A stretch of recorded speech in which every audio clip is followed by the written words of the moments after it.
सुप्रभात बच्चों, आज हम आपकी पाठ्य पुस्तक हिंदी के पाठ 5 का अध्ययन करेंगे, जिसका शीर्षक है इंस्पेक्टर मातादीन चांद पर।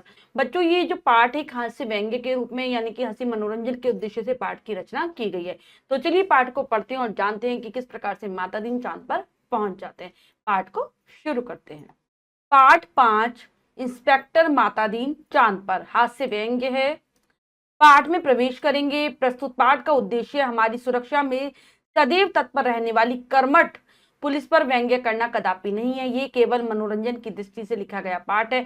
यह किसी प्रकार से किसी की निंदा नहीं करता। तो यहाँ पर बताया लेखक ने कि हमारे पाठ का उद्देश्य ये नहीं कि हम अपनी पुलिस में कमियां निकाल रहे हैं, जो कि हमारी सुरक्षा के लिए लगी रहती है, तो हमारी सुरक्षा के लिए तैयार रहती है, बल्कि केवल मनोरंजन के लिए ही इस पाठ की रचना की गई है और पाठ किसी की बुराई करने के उद्देश्य से नहीं लिखा गया। ये बताया पहले पाठ में। वैज्ञानिक कहते हैं चांद पर जीवन नहीं है। हमारे वैज्ञानिकों ने क्या सिद्ध किया है कि चांद पर कोई मनुष्य जाति नहीं रहती, वहां पर जीवन नहीं है, वहां पर कोई जीवित ही नहीं रह सकता। पर सीनियर पुलिस इंस्पेक्टर मातादीन परंतु पर जो सीनियर पुलिस इंस्पेक्टर है हमारे मातादीन जी, डिपार्टमेंट में एसडी साहब कहते हैं वैज्ञानिक झूठ बोलते हैं, वहां हमारे जैसे मनुष्यों की आबादी है। डिपार्टमेंट में किस पद पर कार्य करते हैं वो एमडी साहब कि क्या कहते हैं कि नहीं, ये जो वैज्ञानिक लोग हैं अक्सर झूठ बोलना इनका काम होता है, झूठ ही बोलते हैं। चांद पर भी हम जैसे लोग ही रहते हैं। विज्ञान ने हमेशा इंस्पेक्टर मातादीन से मात खाई है। फिंगरप्रिंट विशेषज्ञ कहता रहता है छुरे पर पाए गए निशान मुलाजिम की उंगलियों के नहीं है, पर मातादीन उसे सजा दिला ही देते हैं। तो यहाँ पर कह रहे हैं लेखक कि हमेशा विज्ञान को वो झूठा साबित करते आ रहे हैं कि जब फिंगरप्रिंट विशेषज्ञों के द्वारा ये बात सिद्ध की जाती है कि जो छुरा यानी कि चाकू पर जो निशान मिले हैं, जिस व्यक्ति को पकड़ा गया उसके नहीं है, लेकिन मातादीन उसे सजा दिला देते हैं। ये बात साबित कर देते हैं कि इसके ही उंगलियों के निशान हैं। तो इस हिसाब से वो विज्ञान को हमेशा से ही मान देते आ रहे हैं। मातादीन कहते हैं ये वैज्ञानिक केस की पूरी इन्वेस्टिगेशन नहीं करते। उन्होंने चांद का उजला हिस्सा देखा और कह दिया मैं चांद का अंधेरा हिस्सा देखकर आया हूँ, वहां मनुष्य जाती है। जब उनसे कोई पूछता है कि वैज्ञानिकों ने तो ये साबित किया है, तो वो कहते हैं ये ठीक से तो जांच पड़ताल करते नहीं है किसी भी केस के बारे में। केवल उजला जहां पर रोशनी दिखाई देती है वही हिस्से को देखते हैं चांद के। मैं अंधेरे वाले हिस्से को देखकर आया हूँ, वहां पर हम जैसे लोग रहा करते हैं। यह बात सही है क्योंकि मातादीन अंधेरे पक्ष के माहिर माने जाते। तो ये बात लेकर करेंगे सही होगी क्योंकि उनको अंधेरे में ज्यादा पता चलता है, अंधेरे को देखने के वो आती हैं। पूछा जाएगा इंस्पेक्टर मातादीन चांद पर क्यों गए थे? टूरिस्ट की हैसियत से या किसी फरार अपराधी को पकड़ने? नहीं, वे भारत की तरफ से सांस्कृतिक आदान प्रदान के अंतर्गत गए थे। चांद सरकार ने भारत को लिखा था यो हमारी सभ्यता बहुत आगे बढ़ी है, पर हमारी पुलिस में पर्याप्त क्षमता नहीं है। मतलब ये भी सवाल आता है कि क्यों जाना पड़ा आखिर मातादीन को चांद पर? तो क्या वो अपराधी को पकड़ने गए थे चांद पर भी, या फिर घूमने के लिए गए थे? नहीं, भारत सरकार की तरफ से उन्हें भेजा गया था। हमारी यानी कि जो चांद सरकार है उन्होंने भारत सरकार को एक पत्र लिखा था और कहा था कि हम बहुत आगे बढ़ गए हैं, हमारी सभ्यता संस्कृति सब आगे बढ़ रही है, लेकिन हमारी जो पुलिस है वो अभी भी क्षमता में कम है, उसमें इतनी योग्यता नहीं है कि वह अपराधी का पता लगाने और उसे सजा दिलाने में अक्सर सफल नहीं होती। मतलब उसमें ये क्षमता नहीं है कि वो अपराधी को पता लगा सके या उसको सजा दिला सके। सुना है आपके यहाँ रामराज है, मेहरबानी करके किसी पुलिस अफसर को भेजें जो हमारी पुलिस को शिक्षित कर सके।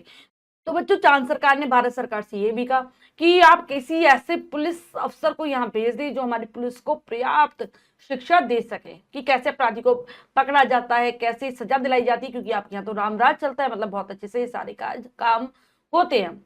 गृह मंत्री ने सचिव से कहा किसी आईजी को भेज दो। तो गृह मंत्री ने जब इस बारे में चर्चा की अपने सचिव से कहा कि किसी आईजी को भेज देते हैं वहां पर। सचिव ने कहा नहीं सर, आईजी को नहीं भेजा जा सकता, प्रोटोकॉल का सवाल है। चांद हमारा क्षुद्र उपग्रह है, आईजी के रैंक के आदमी को नहीं भेजेंगे, किसी सीनियर इंस्पेक्टर को भेज देता हूं। तो सचिव ने कहा कि नहीं, हम आईजी को नहीं भेज सकते क्योंकि वो बड़े रैंक के अधिकारी होते हैं और जो चंद्रमा हमसे छोटा शूद्र उपग्रह है, मतलब पृथ्वी का उपग्रह है ना, छोटा उपग्रह है, तो हम वहां पर इसको नहीं भेज सकते, हम सीनियर इंस्पेक्टर को भेज देते हैं। तय किया गया कि हजारों मामलों के investigating officer senior inspector Matadin को भेज दिया जाए। तो फिर मातादीन को भेज जाने का विचार हो जाता है क्योंकि उन्होंने हजारों मामले की खोजबीन की है, जांच पड़ताल की है। चांद की सरकार को लिख दिया गया कि आप माता दीन को लेने के लिए पृथ्वी यान भेज दीजिए। तो चांद सरकार की तरफ से यान भी मंगवाया गया माता दीन के लिए। पुलिस मंत्री ने माता दीन को बुलाकर कहा, तुम भारतीय पुलिस की उज्जवल परंपरा के दूत की हैसियत से जा रहे हो। ऐसा काम करना कि सारे अंतरिक्ष में डिपार्टमेंट की ऐसी जय जयकार हो कि वह पीएम प्रधानमंत्री को भी सुनाई पड़ जाए। तो जब वो जाने लगे तो पुलिस का जो मंत्री है वो माता दीन को बुलाकर कहता है कि तुम हमारी भारतीय पुलिस की एक तरीके से इज्जत बनकर जा रहे हो, हमारी परंपरा को, जो हमारी उज्जवल संस्कृति है उसकी परंपरा को तुम वहां पर लेके जा रहे हो, एक दूत की तरह के तरीके से तुम जा रहे हो। इसीलिए तुम वहां पर जाकर कुछ ऐसा करना, अच्छा काम करना कि हर जगह अंतरिक्ष डिपार्टमेंट में पूरी भारत सरकार की, भारत पुलिस की जय जयकार हो जाए और प्रधानमंत्री को तक ये आवाज सुनाई दे। माता दीन की यात्रा का दिन आ गया। एक यान अंतरिक्ष अड्डे पर उतरा। माता दीन सबसे विदा लेकर यान की तरफ बढ़े। यान के पास पहुंचकर माता दीन ने मुंशी अब्दुल गफूर को पुकारा। मुंशी, तो वो दिन भी आ जाता है जब उनके लिए यान आ जाता है अंतरिक्ष अड्डे पर खड़ा था और वो माता दीन सबसे विदाई ले रहे होते हैं और उस यान की तरफ बढ़ रहे होते हैं। तभी वो यान के पास पहुंच जाते हैं। मुंशी अब्दुल गफूर को बुलाते हैं, कहते हैं मुंशी। गफूर ने एड़ी मिलाकर सैल्यूट फटकारा, बोला जी पैक्टस पैक्टसा, FIR रख दी है जी पैक्टसा, और रोज नामचे का नमूना जी पैक्टसा। तो वो अपने उससे पूछते हैं मुंशी से कि तुमने सारा सामान रख दिया है, FIR की का रजिस्टर और क्या का रोज नामचे का नमूना, ये सारी चीजें जो पुलिस को जरूरत पड़ती है ये सारी चीजें तुमने रख दी है। तो वो कह देता है कि हाँ ठीक है रख दिया। वे यान में बैठने लगे। हवलदार बलभद्र को बुलाकर कहा, हमारे घर में जरूरत के वक्त अपने सिपाही को मदद के लिए भेज देना। बलभद्र ने कहा, जी पैक्टसा। तो वो कह देते हैं, फिर बलभद्र एक और सिपाही को बुलाकर कहते हैं कि हमारे घर में अगर किसी चीज की जरूरत हो, किसी की आवश्यकता हो तो तुम सिपाही को भेज देना और काम करवा देना। तो बलभद्र भी हाँ कर देता है। माता दीन ने यान चालक से पूछा, ड्राइविंग लाइसेंस है? जी है साहब। और गाड़ी की बत्ती ठीक है?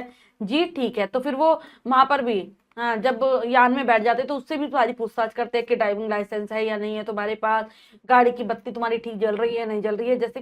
जैसे पुलिस की गाड़ी में जब ये लोग सफर करते हैं इंस्पेक्टर वगैरह, तब जैसे सारी तहकीकात करते वैसे ही कर रहे थे। माता दीन ने कहा, सब ठीक ठाक होना चाहिए वरना बीच अंतरिक्ष में चालान कर दूंगा, कि अगर तुमने सब कुछ सही नहीं रखा तो मैं तुम्हारे चालान काट दूंगा। चंद्रमा से आए चालक ने कहा, हमारे यहाँ आदमी से इस तरह नहीं बोलते। माता दीन ने कहा, जानता हूँ बे तुम्हारी पुलिस कमजोर है, अभी मैं उसे ठीक करता हूँ। तो कहता है कि वो जो गाड़ी चलाने वाला था वो कहता है कि हमारे यहाँ ऐसे नहीं बोला जाता। तो कहता है कि जानता हूँ तुम्हारी पुलिस बहुत कमजोर है तो इसीलिए तो मुझे वहां बुलाया गया है, मैं उसे ठीक कर दूंगा। माता दीन यान में कदम रख ही रहे थे कि हवलदार रामस जीवन भागता हुआ है। बोला, पैक्टसा SP साहब के घर में से कह रहे हैं कि चांद से एड़ी चमकाने का पत्थर लेते आना।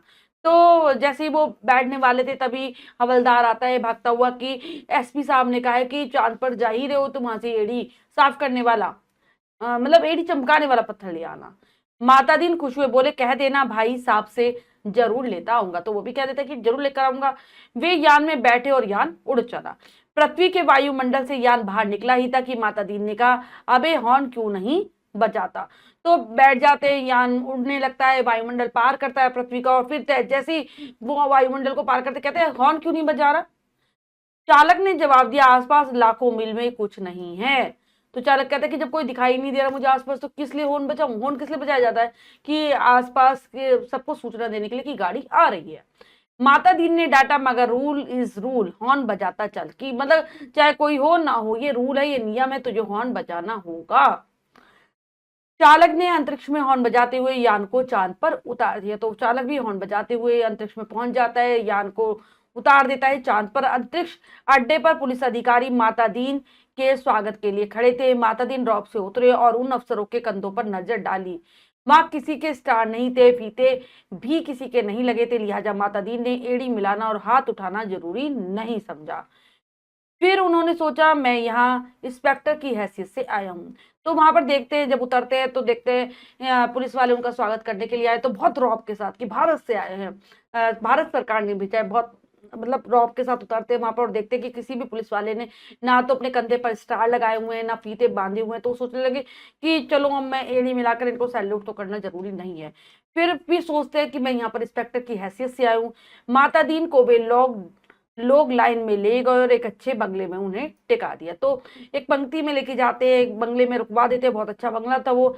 एक दिन आराम करने के बाद माता दी ने काम शुरू कर दिया। पहले उन्होंने पुलिस लाइन का मुलाहाजा किया। तो एक दिन आराम करते हैं, फिर सारी इंक्वायरी के लिए निकल जाते हैं। सबसे पहले वो जो पुलिस का जो एरिया बनाया था उसका मुआयना करते हैं, मतलब उसकी देखरेख करते हैं। माता दी जी उन कारणों का अध्ययन कर रहे थे जिनसे पुलिस लापरवाह और अलाल हो गई है। वे अपराधों पर ध्यान नहीं देती, कोई कारण नहीं मिल रहा था। एकाएक उनकी बुद्धि में एक चमक आई। उन्होंने मुंशी से कहा, जरा तनख्वाह का रजिस्टर बनाओ। तो सारी चीजों की वो जांच पड़ताल करने के लिए ही तो यहाँ आए थे कि पुलिस यहाँ पर इतनी लापरवाह क्यों हो गई है, सही से काम क्यों नहीं कर रही है। लेकिन मुझे कुछ समझ में नहीं आता कि क्या कारण है। तभी उनकी बुद्धि में एक विचार आता है, एक युक्ति आती है। वो कहते हैं मुंशी से, वहां के जो मुंशी था जान पर, उसे कहते हैं तनख्वाह का रजिस्टर बनाओ कि इनको कितनी कितनी तनख्वाह मिलती है। तनख्वाह का रजिस्टर देखा तो सब समझ गए, कारण पकड़ में आ गया। शाम को उन्होंने पुलिस मंत्री से कहा, मैं समझ गया कि आपकी पुलिस मुस्तैद क्यों नहीं है। आप इतनी बड़ी तनख्वाहें देते हैं। सिपाही को 500, हवलदार को 700, थानेदार को 1000। यह क्या मजाक है? आखिर पुलिस अपराधी को क्यों पकड़े? हमारे यहाँ इसीलिए सिपाही को 100 और इंस्पेक्टर को 200 देते हैं। तो वे 24 घंटे जुर्म की तलाश करते हैं। आप तनख्वाह फौरन घटाइए। तो जैसे ही माता दी रजिस्टर देखते हैं तनख्वाह का, सब समझ जाते हैं कि इसी कारण से ये सब कुछ हो रहा है। पुलिस मंत्री से जाकर बातचीत करते हैं कि अब मैं समझ गया हूँ कि तुम्हारी जो पुलिस है इतनी मुस्तैद क्यों नहीं है, मतलब बिल्कुल सतर्कता से अपना काम क्यों नहीं करती। मुस्तैद मतलब सतर्कता के साथ काम न करना, मुस्तैद नहीं होना मतलब। तो कि क्योंकि आप इनको बहुत ज्यादा तनख्वाह देते हो, सिपाही को 500, हवलदार को 700, थानेदार को 1000 रुपए देते हो। कम करो, क्योंकि अगर इतनी इनको तनख्वाह मिलती रहेगी कोई काम ध्यान से नहीं करेंगे, इनकी तनख्वाह घटानी पड़ेगी। पुलिस मंत्री, मगर यह तो अन्याय होगा, अच्छा वेतन नहीं मिलेगा तो वे काम ही क्यों करेंगे? कहते हैं ये तो गलत होगा, हम इनके साथ अत्याचार नहीं कर सकते। अगर इन्हें हम कम तनख्वाह देंगे तो ये काम नहीं करेंगे। माता दीन ने कहा, इसमें कोई अन्याय नहीं है। आप देखेंगे पहली घटी हुई तनख्वाह मिलते ही आपकी पुलिस की मनोवृत्ति में क्रांतिकारी परिवर्तन हो जाएगा। तो कहते हैं कि ये कोई अन्याय नहीं कर रहा मैं इनके साथ, मैं आपको जो सुझाव दे रहा हूँ बिल्कुल सही है। जैसे ही आप तनख्वाह घटाएंगे ये और मुस्तैद हो जाएंगे। इनकी जो मनोवृत्ति चल रही है, इनके जो दिमाग में जो विचार चल रहे हैं उनमें परिवर्तन आ जाएगा। पुलिस मंत्री ने तनख्वाह घटा दी और 2-3 महीनों में सचमुच बहुत फर्क आ गया। चारों तरफ नजर रखने लगी, अपराधियों की दुनिया में घबराहट छा गई। पुलिस मंत्री ने तमाम थानों के रिकॉर्ड बुलवा कर देखे, पहले से कई गुने केस रजिस्टर हुए थे। उन्होंने माता दी से कहा, मैं आपकी सूझ की तारीफ करता हूँ, आपने क्रांति कर दी है, पर यह हुआ किस तरह? तो जैसे ही पुलिस मंत्री उनकी तनख्वाह घटाते हैं तो बहुत क्रांतिकारी परिवर्तन आता है। हर तरफ उथल पुथल मच जाती है, पुलिस बहुत ध्यान से अपना काम करने लगती है, अपराधियों में घबराहट फैलने लगती है। जब पुलिस मंत्री तमाम थानों के रिकॉर्ड मंगवाकर पूरी फाइल चेक करते तो पता चलता है कि काफी ज्यादा केस दर्ज हुए हैं। तो कहते हैं कि ये तो मैं आपकी तारीफ करूंगा कि आप में इतनी समझ है। माता दी से कहते हैं, पर किस तरह आपने ये किया? माता दी ने समझाया, बात बहुत मामूली है, कम तनख्वाह दोगे तो मुलाजिम की गुजर नहीं होगी। 100 रुपयों में सिपाही बच्चों को नहीं पाल सकता, 200 में क्या इंस्पेक्टर ठाट बाट मेंटेन कर सकता है? उसे ऊपरी आमदनी करनी ही पड़ेगी, और ऊपरी आमदनी तभी होगी जब वह अपराधी को पकड़ेगा। इसी वजह से अपराधों पर नजर रखेगा, सचेत, कर्तव्य परायण और मुस्तैद हो जाएगा। हमारे रामराज के स्वच्छ और सक्षम प्रशासन का यही रहस्य है। क्या कह रहे हैं कि बहुत आराम से बात है कि अगर आप तनख्वाह घटा देंगे तो 100 रुपए में तो किसी सिपाही का गुजारा नहीं चलेगा, इंस्पेक्टर का भी बहुत बहुत अच्छी जिंदगी वो नहीं बिता पाएगा। तो उसे ऊपरी आमदनी करनी पड़ेगी, और फिर उसके लिए वो अपराधियों को बिल्कुल ध्यान से पकड़ेगा, अपराधों पर नजर रखेगा कि क्या गलत हो रहा है क्या नहीं, बिल्कुल एकदम सतर्क हो जाएगा, अपने काम को समझेगा। और हमारे यहाँ भी ऐसा ही होता है। चंद्रलोक में इस चमत्कार की खबर फैल गई। लोग माता दीन को देखने आने लगे कि वह आदमी कैसा है जो तनख्वाह कम करके क्षमता ला देता है। पुलिस के लोग भी खुश थे। वह कहते, गुरु आप इधर न पधारते तो हम सभी कोरी तनख्वाह से ही गुजर करते रहते। सरकार भी खुश थी कि मुनाफे का बजट बनने वाला था। चारों तरफ इस प्रकार से माता दी का उन्होंने जो चमत्कार किया था, जो कमाल कर दिखाया था, उसकी चारों तरफ खबरें उड़ने लगती है। हर कोई खुश था कि तनख्वाह कम करके कैसे मतलब पुलिस इंस्पेक्टर, मतलब पुलिस वालों को कैसे क्या एक्टिव बनाया जाता है, उनकी क्षमता को बढ़ाया जाता है। और पुलिस वाले भी खुश थे, अब उनकी ऊपरी आमदनी होने लगी थी कि उनका, वो कह रहे हैं कि तनख्वाह से हमारा तो काम ही नहीं चलता था, अब हमारी ऊपरी आमदनी होने लगी है। हर कोई खुश था, सरकार खुश थी कि अब मुनाफे वाला बजट बनेगा। मतलब एक तरीके से तो उन्होंने पुलिस की क्षमता को क्या ही बढ़ाया था। उन्होंने तो उनको रिश्वत लेना, घूसखोरी करना और ऊपरी तनख्वाह तो इसी से होती है, तो ये सब करना सिखा दिया था। आधी समस्या हो गई, पुलिस अपराधी पकड़ने लगी। अब मामले की जांच विधि में सुधार करना रह गया था। अपराधी को पकड़ने के बाद उसे सजा कैसे दिलाई जाए, मातादीन इंतजार कर रहे थे कि कोई बड़ा केस हो जाए तो नमूने के तौर पर उसका इन्वेस्टिगेशन कर बताए। मतलब यहाँ पर था कि अब पुलिस पैसा कमाने के लिए जबरदस्ती अपराधियों को पकड़ रहे थे, एक तरीके से ये हो रहा था। अब उन्होंने सोचा कि आधी समस्या तो हल हो गई, अब ये किस प्रकार से जांच पड़ताल करते, इसको भी मुझे सुधारना है कि अपराधी को अगर तुमने पकड़ तो लिया, उसे सजा कैसे दिलवाएं ये बताना है। तो कोई बड़े केस का वो इंतजार कर रहे थे कि तभी मैं इन्हें नमूना दिखाऊंगा। एक दिन आपसी मारपीट में एक आदमी मारा गया। मातादीन कोतवाली में आकर बैठ गए और बोले, नमूने के लिए इस केस का इन्वेस्टिगेशन मैं करता हूं, आप लोग सीखिए। यह कत्ल का केस है, कत्ल के केस में एविडेंस बहुत पक्की होनी चाहिए। तो एक दिन ऐसे ही होता है, मारपीट में एक आदमी की मृत्यु हो जाती है। तो इंस्पेक्टर मातादीन थाने आ जाते और बैठ जाते कि चलो मैं इस केस की तुम्हें छानबीन करके बताता हूँ कि कैसे होता है काम, और इसके लिए हमें एविडेंस बहुत पक्की चाहिए। एविडेंस मतलब गवाही बिल्कुल पक्की। इसके लिए हमें एविडेंस बहुत पक्के चाहिए, एविडेंस यानी कि सबूत बहुत पक्के होने चाहिए। कोतवाल ने कहा, पहले कातिल का पता लगाया जाए, तभी तो एविडेंस इकट्ठा किया जाएगा, कि पहले में कातिल का पता लगाना है और फिर सबूत इकट्ठे करेंगे। मातादीन ने कहा, नहीं, उल्टे मत चलो, पहले एविडेंस देखो, क्या कहीं खून मिला किसी के कपड़ों पर या और कहीं। तो कहते हैं नहीं नहीं, पहले कातिल का पता मत लगाओ, पहले सबूत देखो। एक इंस्पेक्टर कैसे खून गिरा हुआ मिला है या कुछ और मिला है। एक इंस्पेक्टर ने कहा, हाँ, मारने वाले तो भाग गए थे, मृतक सड़क पर बेहोश पड़ा था, एक भला आदमी वहां रहता है, उसने उठाकर अस्पताल भेजा, उसे भले आदमी के कपड़ों पर खून के दाग लग गए थे। तो कहते हैं, बताता है मतलब एक पुलिस वाला ही उन्हें बताता है कि हाँ, जहाँ ये आदमी मरा पड़ा था, इसको मारने वाले तो भाग गए थे, एक भला आदमी था, उसने इसे अस्पताल में भर्ती करा, उसके कपड़ों पर खून लगा था। मातादीन ने कहा, उसे फौरन गिरफ्तार कर लो, उसे गिरफ्तार कर लो। कोतवाल ने कहा, मगर उसने तो मरते हुए आदमी की मदद की है, उसने तो बचाया है मरने वाले को। मातादीन ने कहा, वह सब ठीक है, पर तुम खून के दाग ढूंढने और कहाँ जाओगे, जो एविडेंस मिल रहा है उसे तो कब्जे में करो। वह भला आदमी पकड़कर बुलवा लिया गया। उसने कहा, मैंने तो मरते आदमी को अस्पताल भिजवाया था, मेरा क्या कसूर है। तो कहते हैं कि जो भी हो, अब हम खून के दाग कहाँ से ढूंढेंगे, उसी आदमी को पकड़ो। और फिर बुलवाया गया उसको। कहा कि वो आदमी भी बेचारा कहने लगा, मैंने तो मरते आदमी को बचाया, तुम मुझे ही पकड़ रहे हो, मेरी क्या गलती है। चांद की पुलिस उसकी बात से एकदम प्रभावित हुई, मातादीन प्रभावित नहीं हुए। सारा पुलिस महकमा उत्सुक था कि अब मातादीन क्या तर्क निकालते हैं। तो पुलिस वाले, जो चांद की पुलिस वाले थे, वो तो इस बात को मान रहे थे, लेकिन मातादीन नहीं मान रहे थे। अब सोच रहे थे सब कि अब क्या हमें इसके बारे में तर्क देते हैं। मातादीन ने उससे कहा, पर तुम झगड़े की जगह पर क्यों, मतलब की जगह गए क्यों, तुम क्यों गए थे जहां पर झगड़ा हो रहा था। उसने जवाब दिया, मैं झगड़े की जगह नहीं गया, मेरा वहां मकान है, झगड़ा मेरे मकान के सामने हुआ था। कि मैं नहीं गया था, मेरा मकान ही वहां है, उसके सामने झगड़ा हो रहा था। अब फिर मातादीन की प्रतिभा की परीक्षा थी। सारा महकमा उत्सुकता से देख रहा था, सब मातादीन को ही देख रहे थे कि क्या करेंगे। मातादीन ने कहा, मकान है तो ठीक है, पर मैं पूछता हूँ, झगड़े की जगह जाना ही क्यों। इस तर्क का कोई जवाब नहीं था। वह बार बार कहता था, मैं झगड़े की जगह नहीं गया, मेरा मकान भैया। तो मातादीन उसकी बात समझने के तैयार ही नहीं थे। वो कहते, मकान होना ठीक है, लेकिन तुम झगड़े की जगह गए क्यों, यही पूछते रह जा रहे थे। मातादीन उसे जवाब देते, सो ठीक है, पर झगड़े की जगह जाने का क्यों। इस तर्क प्रणाली से पुलिस के लोग बहुत प्रभावित हुए।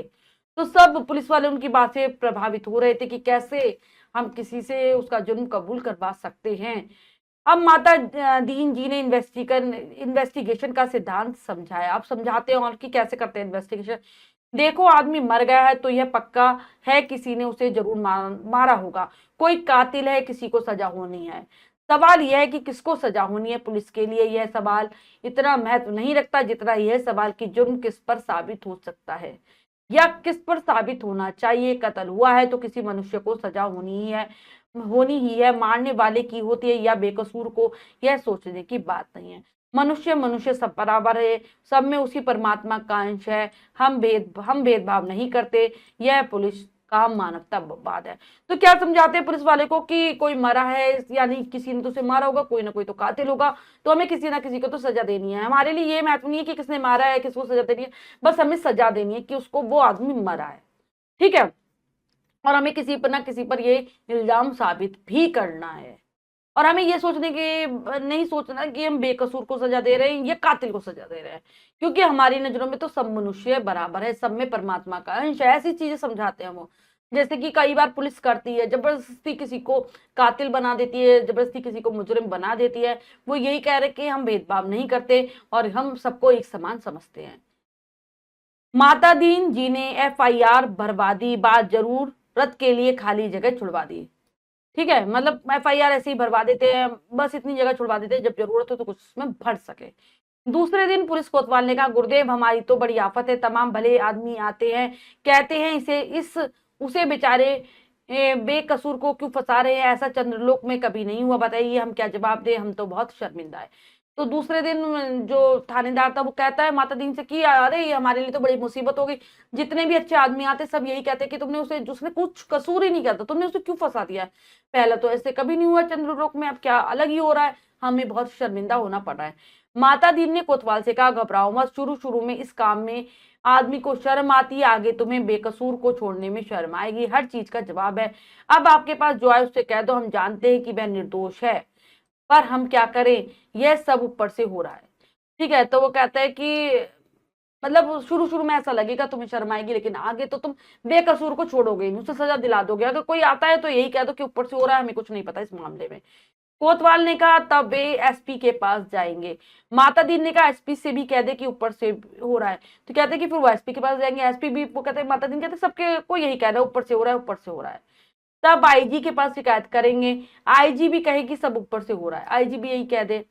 तब वे लोग पुलिस मंत्री के पास पहुंचेंगे, पुलिस मंत्री भी कहेंगे भैया मैं क्या करूं, यह सब ऊपर से हो रहा है, तो सब यही कहते रहेंगे ऊपर से हो रहा है, ऊपर से हो रहा है।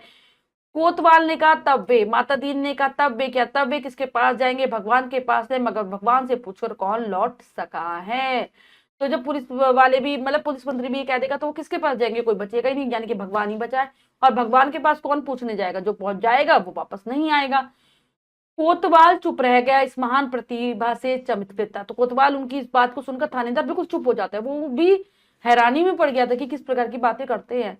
माता दीन ने कहा, एक मुहावरा है, ऊपर से हो रहा है, हमारे देश में 25 सालों से सरकार को बचा रहा है, तुम इसे सीख लो। तो माता दीन उस कोतवाल को क्या समझाते हैं कि ऊपर से हो रहा है, एक मुहावरा है, और हमारे यहाँ तो 25 साल से लगातार यही मुहावरा चलता आ रहा है, ऊपर से हो रहा है, ऊपर से हो रहा है, और तुम साफ बच जाओगे। केस की तैयारी होने लगी। माता दीन ने कहा, अब 4-6 चश्मदीद गवाह लाओ। कोतवाल ने कहा, चश्मदीद गवाह कोई कैसे मिलेंगे, जब किसी ने उसे मारते देखा ही नहीं, चश्मदीद गवाह कोई कैसे ही होगा। तो कहते हैं आप गवाह ढूंढो, 5-6 आपको गवाह, 4-5 आपको गवाह लाने हैं। तो कहते हैं जब किसी ने देखा ही नहीं तो कैसे बना चश्मदीद गवाह, जो देख रहा हो उस चीज को, ऐसा तो होता है। माता दीन ने सिर ठोक लिया कि इन बेवकूफों के बीच फंसा दिया गवर्नमेंट ने, इन्हें तो ABCD भी नहीं आती। जल्लाकर कहा, चश्मदीद गवाह किसे कहते हैं जानते हो, चश्मदीद वह नहीं है जो देखे, बल्कि वह जो कहे मैंने देखा है। तो एक बार तो अपना सिर पीट लेते हैं कि किस मूर्खों के बीच में आ फंसा, क्योंकि चांद पर जो लोग रहते थे उन्हें तो आते ही नहीं था ये उल्टा पुल्टा काम करना, धोखा देना, ये सब, तो ये सब सिखा रहे थे उन्हें माता दीन ही। तो कहते कि चश्मदीद गवाह समझाते हैं कि वह नहीं है जिसने देखा हो, बल्कि वो है जो कहे कि मैंने देखा है। कोतवाल ने कहा, ऐसा कोई क्यों कहेगा। माता दीन ने कहा, कहेगा समझ में नहीं आता, कैसे वह जान लेता है कि अमुक जगह वारदात होने वाली है और वहां पहले से पहुंच जाता है। मैं तुम्हें चश्मदीद गवाह बनाकर देता हूँ, 8-10 उठाई गिरोह को बुला लो, जो चोरी मारपीट गुंडागर्दी करते हैं, हो या कुछ और गलत करते हो। तो कहते हैं कि मैं तुम्हें समझाता हूँ कि कैसे बनाना है गवाह, मैं तुम्हें बनाकर दिखाता हूँ। उठाई गिरे लोग जो यानी कि जो गलत काम करते हैं, चोरी मारपीट गुंडागर्दी और भी कुछ गलत करते हैं, उनको उठा के लाओ, 8-10 लोगों को। दूसरे दिन शहर के 8-10 नवरत्न कोतवाली में हाजिर थे। तो अगले दिन ऐसे लोगों को लाया जाता है। उन्हें देखकर माता दीन गदगद हो गए, खुश हो जाते हैं। बहुत दिन हो गए थे ऐसे लोगों को देखे, बड़ा सूना सूना सा लग रहा था कि बहुत दिनों बाद वो ऐसे लोगों से मिले थे। माता दीन का प्रेम उमड़ा, उसने कहा, तुम लोगों ने उस आदमी को लाठी मारते देखा था ना। तो वो कहते कि तुमने उसको देखा था ना कि वो लाठी मार रहा था। वे बोले, नहीं देखा साहब, हम वहां थे ही नहीं। माता दीन जानते थे यह पहला मौका है। फिर उन्होंने कहा, वही वहां नहीं थे यह मैंने माना, पर लाठी मारते तो देखा था। तो वो जब मना कर देते कि नहीं हमें नहीं पता, तो माता दीन समझ जाते कि इनके सामने तो पहली बार हो रहा है ऐसा। फिर कहते कि चलो कोई बात नहीं, तुम वहां नहीं थे लेकिन तुमने लाठी मारते तो देखा होगा। उन लोगों को लगा कि यह पागल आदमी है, तभी ऐसी ऊट पटांग बातें करता है। वे हंसने लगे, तो वो माता दीन को पागल समझने लगे कि ऊट पटांग बातें कर रहा है। माता दीन ने कहा, हंसो मत, जवाब दो। वे बोले, जब थे ही नहीं तो कैसे देखा। वो भी जवाब देते। माता दीन ने गुर्रा कर देखा, कहा कैसे देखा, तो बताता हूँ। तुम लोग जो काम करते हो सब इधर दर्ज है, हर एक के को कम से कम 10 साल जेल में डाला जा सकता है। तुम ये काम आज भी करना चाहते हो या जेल जाना चाहते हो। तो माता दीन गुस्से से कहते कि तुम जो भी गलत काम करते हो सब अपने फाइल बना रखी है, अगर तुम्हें 10-10 साल की हम जेल में भेज देंगे, बताओ तुम्हें जेल जाना है या जो हम कह रहे हैं वो बोलना है। माता दीन ने फिर कहा ठीक, तो तुमने उस आदमी को लाठी मारते देखा था ना? तो पूछते कि लाठी मारते देखा था ना? वे बोले देखा साहब, वह आदमी घर से निकला और जो लाठी मारना शुरू किया तो वह बेचारा बेहोश होकर सड़क पर गिर पड़ा। तो वो भी माता दीन की हाँ में हाँ मिला देते हैं कि वो हमने देखा था, वो घर से निकला, लाठी मारना शुरू किया और वो आदमी सड़क पर गिरकर मर गया। माता दीन ने कहा ठीक है, आगे भी ऐसी वारदातें देखोगे। कहते कि ठीक है चलो अब तुम जाओ यहाँ से। कोतवाल इस चमत्कार से थोड़ी देर तो बेहोश हो गया, होश आया तो माता दीन के चरणों में गिर पड़ा। तो कोतवाल जो थानेदार था बेहोश हो जाता कि क्या कर रहे हैं माता दीन, और फिर उनके चरणों में गिर जाता कि आपने तो मुझे हमें बहुत अच्छी चीज सिखा दी। माता दीन ने कहा हटो काम करने दो। कोतवाल पांवों से लिपट गया, कहने लगा मैं जीवन भर इन श्री चरणों में पड़ा रहना चाहता हूँ। तो कोतवाल तो उनके पैरों को छोड़ ही नहीं रहा था कि मैं तो हमेशा के लिए आपके चरणों में ही रहना चाहता हूँ। उन्हें तो अच्छा गुरु मिल गया था, ऐसा उल्टी पुल्टी काम सिखाने वाला। माता दीन ने आगे की सारी कार्य प्रणाली तय कर दी, आगे का सारा काम भी वो बता देते कैसे कैसे करना है। FIR बदलना, बीच में पन्ने डालना, रोज नामचा बदलना, गवाहों को तोड़ना, सब सिखा दिया। तो अब बाकी का सारा काम भी सिखा देते हैं कि कैसे बदलते हैं, FIR को कैसे बदला जाता है, बीच में पन्ने कैसे डाले जाते हैं और गवाहों को कैसे तोड़ा जाता है। सारी चीजें जो पुलिस करती है वो सिखा देते हैं। उस आदमी को 20 साल की सजा हो गई, 20 साल की उसको सजा हो जाती है बेचारे बेकसूर आदमी को। चांद की पुलिस शिक्षित हो चुकी थी, धड़ाधड़ केस बनने लगे और सजा होने लगी। चांद की सरकार बहुत खुश थी। पुलिस की ऐसी मुस्तैदी भारत सरकार के सहयोग का नतीजा थी। चांद की संसद ने एक धन्यवाद का प्रस्ताव पास किया। तो सब लोग खुश थे, पुलिस खुश थी, सरकार खुश थी कि भारत सरकार की मदद से उनके यहाँ भी अच्छे से कार्य हो रहे हैं, अपराधी पकड़े जा रहे हैं, उनको सजा दी जा रही है। और चांद की संसद में एक धन्यवाद प्रस्ताव भी पारित किया गया। एक दिन माता दीन जी का सार्वजनिक अभिनंदन किया गया। वे फूलों से लदी खुली जीप पर बैठे थे, आसपास जय जयकार करते हजारों लोग वे हाथ जोड़कर जवाब दे रहे थे। तो सभी मतलब सार्वजनिक अभिनंदन मतलब कि सब लोगों के द्वारा उनका सम्मान किया गया। फूलों से लदी हुई जीप थी, खुली जीप थी, लोग उनके साथ मतलब लोग उनकी जय जयकार करते हुए चल रहे थे और वो भी हाथ जोड़ जोड़कर सबको जवाब दे रहे थे। एक दिन चांद की संसद का विशेष अधिवेशन बुलाया गया। बहुत तूफान खड़ा हुआ, गुप्त अधिवेशन था इसलिए रिपोर्ट प्रकाशित नहीं हुई, पर संसद की दीवार से टकराकर कुछ शब्द बाहर आए। तो फिर चांद की संसद में एक विशेष अधिवेशन बुलाया जाता है। विशेष अधिवेशन यानी सभा बुलाई जाती है। ये गुप्त थी इसलिए किसी के सामने नहीं आती, लेकिन बहुत हलचल मची थी वहां पर, बहुत शोर मचा था। और कुछ शब्द जो बाहर आए वो थे सदस्य गुस्से से चल रहे थे, सभी लोग चिल्ला चिल्ला कर बात कर रहे थे। कोई बीमार बाप का इलाज नहीं करता, कोई डूबते बच्चों को नहीं बचाता, जलते मकान की आग कोई नहीं बुझाता। कि लोग इतने ऐसे हो गए हैं हमारे यहाँ के कि अगर कोई बीमार भी पड़ा तो कोई अपने बाप तक का कोई इलाज नहीं कराता, कोई डूब रहा हो तो कोई उसको नहीं बचा रहा होता, जलते मकान की कोई आग नहीं बुझा रहा होता। आदमी जानवर से बदतर हो गया है, सरकार फौरन इस्तीफा दे। कि आदमी की हालत इतनी खराब हो गई कि वो जानवरों से भी बुरा व्यवहार कर रहे हैं, मतलब इतने बेकार हो चुके, जानवरों से भी बुरे हो गए हैं। दूसरे दिन चांद के प्रधानमंत्री ने माता दीन जी को बुलाया। माता दीन ने देखा कि वे एकदम बूढ़े हो गए थे, लगा ये कई रातें सोए नहीं है।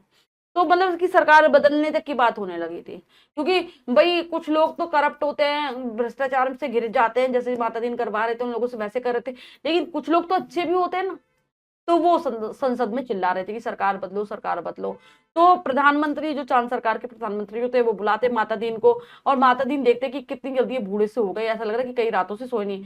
रुआसे होकर प्रधानमंत्री ने कहा माता दीन जी, हम आपके और भारत सरकार के बहुत आभारी हैं, अब आप कल देश वापस लौट जाइए। कि हम आपका बहुत आभार व्यक्त करते हैं कि आप यहाँ पर आए, हमारी कार्य में मदद की, अब आप वापस लौट जाइए, हम आपकी सरकार को भी धन्यवाद देते हैं।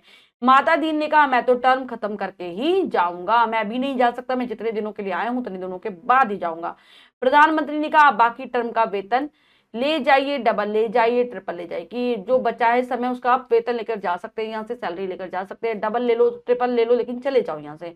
माता दीन क्या कहते हैं, हमारा सिद्धांत है, हमें पैसा नहीं काम प्यार, कि हम इस सिद्धांत पर अमल करते हैं कि हमें पैसे से प्यार नहीं है, हमें तो काम से प्यार, हम तो काम पूरा करके ही जाएंगे। आखिर चांद के प्रधानमंत्री ने भारत के प्रधानमंत्री को एक गुप्त पत्र लिखा। फिर चांद के प्रधानमंत्री के पास कुछ उपाय नहीं रह जाता, वो हमारे देश के प्रधानमंत्री को पत्र लिखते हैं बिल्कुल चुपचाप से पत लेते हैं। चौथे दिन माता दीन को वापस लौटने के लिए अपनी आईजी का ऑर्डर मिल गया। तो चौथे दिन उनके भारत सरकार की तरफ से उनके पास ऑर्डर पहुंच जाता है, जो कि उनके आईजी का ही था, कि वापस आ जाओ। उन्होंने एसपी साहब के घर के लिए एड़ी चमकाने का पत्थर याद में रखा और चांद से विदा हो गए। तो वो अपने एसपी साहब के लिए पत्थर ले जाना कैसे भूल सकते थे, चांद का क्योंकि उन्हें एड़ी चमकाने के लिए चाहिए था, तो वो पत्थर रखते हैं यान में और वापस आ जाते हैं। और पाठ लिखा है हरिशंकर परसाई जी ने। तो बच्चों, हमारे देश में जो घूसखोरी और जो गलत काम होते हैं, एक तरीके से उसको उजागर किया गया है लेखक के द्वारा, और हमने पाठ को बहुत अच्छे से पढ़कर समझा। पूरा हंसी मनोरंजन के उद्देश्य से ही पाठ लिखा गया है, साथ ही साथ व्यंग्यात्मक शैली में है इसकी रचना। ठीक है, अब हम लेखक परिचय जान लेते हैं। हरिशंकर परसाई जी का जन्म 1922 ईस्वी में मध्य प्रदेश के होशंगाबाद जिले के जमनिया नामक गांव में हुआ था। उन्होंने नागपुर से अंग्रेजी साहित्य में एमए किया। बाद में अध्यापन के साथ साथ लेखन कार्य से जुड़ गए। उन्होंने वसुधा नामक साहित्यिक पत्रिका का प्रकाशन भी किया। उन्होंने अपने व्यंग्य के द्वारा समाज का ध्यान कमजोरी और विसंगतियों की ओर आकृष्ट किया और समाज में व्याप्त भ्रष्टाचार और शोषण पर भी करारी चोट की। 1995 ईस्वी में उनका निधन हो गया। परसाई जी की प्रमुख रचनाओं के नाम है तिरछी रेखाएं, हंसते हैं राते हैं, जैसे उनके दिन फिरे, ठिठुरता हुआ गणतंत्र आदि। तो इनकी प्रमुख रचनाएं, हमने पाठ को बहुत अच्छे से समझकर पढ़ लिया है। अब हम करेंगे पाठ के शब्दार्थ। करते हैं। मुलजिम, अपराधी, पैक्टसा, इंस्पेक्टर साहब का संक्षिप्त रूप, चश्मदीद, प्रत्यक्षदर्शी, जचगी, प्रसव, गरज मतलब महकमा, विभाग, मुस्तैद, तत्पर, रोज, नामचा, दैनिकी, अलाल, आलसी, इन्वेस्टिगेशन, जांच पड़ताल, प्रोटोकॉल, नवाचार। तो बच्चों, ये है पाठ के शब्दार्थ, इन्हें आप बहुत अच्छे से याद कर लेंगे। अब हम कर लेते हैं पाठ का अभ्यास कार्य। पहला प्रश्न रहेगा, लिखित प्रश्न में से सही उत्तर वाले गोले को रंगे। प्रश्न में 3 विकल्प है, 2 गलत है, 1 सही है। हमें सही विकल्प को चुनना है बच्चों, सही का निशान लगा देना है। करते हैं। माता दीन कौन से पक्ष के माहिर माने जाते थे? उजाले पक्ष के, चांद पक्ष में, अंधेरे पक्ष में। क्षुद्र उपग्रह कौन है? चांद, मंगल, पृथ्वी। तो चांद है। सैल्यूट किसने फटकारा? गफूर ने, आईजी ने, रामस जीवन ने। तो यहाँ पर गफूर ने। हवलदार की कितनी तनख्वाह थी? 100 रुपए, 200 रुपए, 700 रुपए। तो 700 रुपए थी। माता दीन ने कितने चश्मदीद गवाह लाने को कहा? 4, 4, 6, 5, 6। तो 4, 6 लाने को कहा था। रिक्त स्थानों की पूर्ति कीजिए, करते हैं उचित शब्दों के द्वारा। माता दीन चांद पर भारत की तरफ से सांस्कृतिक आदान प्रदान के अंतर्गत गए थे। अब है आगे अंतरिक्ष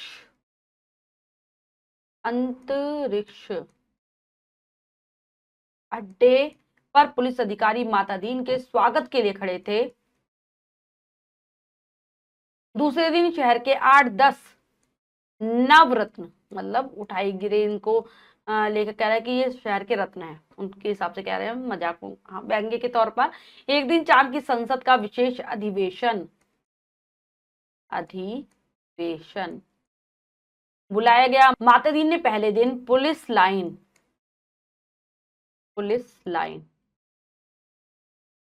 का मुलाहाजा किया। अब एक किसने किससे कहा? बच्चों, यहाँ पर कुछ वाक्य हमें बताने किसके द्वारा और किसको कहे गए। किसी आईजी को भेज दो। तो ये कहा था किसने? गृह मंत्री ने। भारत के जो गृह मंत्री हैं, गृह मंत्री ने सचिव से। हमारे घर में जरूरत के वक्त अपने सिपाही को मदद के लिए भेज देना। तो ये कहा माता दीन ने सिपाही, इससे कहा था बलभद्र से। ठीक है, तो बच्चों ये जो बलभद्र है, एक हवलदार है। यहाँ पे मैं हवलदार भी लिख देती हूँ, हवलदार। ठीक है, अच्छा वेतन नहीं मिलेगा तो वे काम ही क्यों करेंगे? तो ये चांद पर के जो पुलिस मंत्री है ना, पुलिस मंत्री ने माता दीन से। ठीक है, इंस्पेक्टर माता दीन भी हम लिख सकते हैं, लेकिन यहाँ पर मैं माता दीन लिख रही हूँ, आप इंस्पेक्टर माता दीन भी लिख सकते हैं। और यहाँ पर चांद के पुलिस मंत्री ऐसे भी कर सकते हैं। टकला है तब भी एसपी के पास जाएंगे। तो ये कहा था कोतवाल ने